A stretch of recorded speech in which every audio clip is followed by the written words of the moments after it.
Hi guys, welcome to another exciting season of Rugby League. I'm here on behalf of Pirtek Fluid Transfer Solutions. We'll be discussing all things Rugby League during the season. But first, around the corner, the Nines tournament. And who's excited? I am. It's a great tournament. I'll be going over there, part of Fox Sports presentation over there. I'm all excited. North Queensland Cowboys, defending champions. Will they be able to go back to back? Everyone's chasing up to $2.4 million in a prize pool, which is outstanding. I wish I was amongst it when I was playing, but unfortunately I'm not. It's going to be interesting to see who will be the next rising star. A lot of teams will be bleeding new blokes, rookies, fast guys, big guys. Everyone's excited. It's a bit of a fitness test. Does everyone take it seriously? I'm not sure, but I can see once the players are out there, they do have a lot of fun, and it is great for the crowd who all get dressed up over there in Auckland, New Zealand. 2015 is going to be a lot up for grabs. Obviously new sides, new coaches, a whole lot of new stuff going on. I'll start at the Eels. Got a couple of new faces there. Anthony Watmo's there. He's probably their big signing. Got Takarangi as well, who's come from the Titans. But Eels v Manly at Pirtek Stadium, round one, will be the best clash in a long, long time, considering the two foes, Para and Manly, as well as Chocky Watmo coming up against his old side, who, for me, are going to have probably a bit of a troubled year. Yes, they've lost Chock. They've lost Glenn Stewart as well. Stevie Maddai wants out. They have bought Luke Burgess there from South Sydney, but I think you're hearing Foran wants out as well, and I think it's going to be a hard year for them. The Sharks, Shane Flanagan heads up the Sharks again. Their boys are back from a suspension there, so they're all back on deck, which is good to see. Won't really hamper their training at all, because the preseason is so long now. You're back fit within a couple of weeks anyway, so that won't be an issue. Benny Barber's there. He wasn't loved up there at the Broncos, Benny says. Put on too much weight to play at fullback, so it'll be interesting to see how he does go at Cronulla. But I expect bigger things this year from him than in the last couple of years anyway. I think the Titans could be a bit of a surprise packet this year.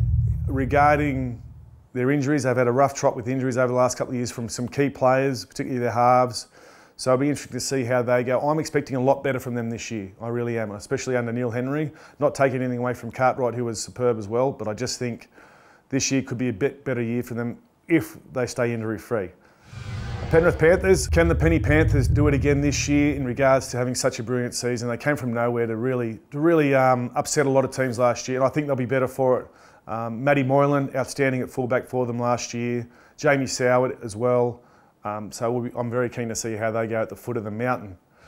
New Zealand Warriors, they've had some great starts to the season. They fizzle out halfway through and they come good again, but they just need to be more consistent this year. They can't go in patches.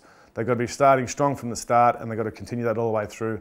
Otherwise, they'll do what they've done the last several years and just really fall on a heap. Cowboys, don't know what it is. They just can't seem to win away from home. That's something they really need to work on. I'm sure Paul Green up there at North Queensland is working on that, along with his key players, Jonathan Thurston.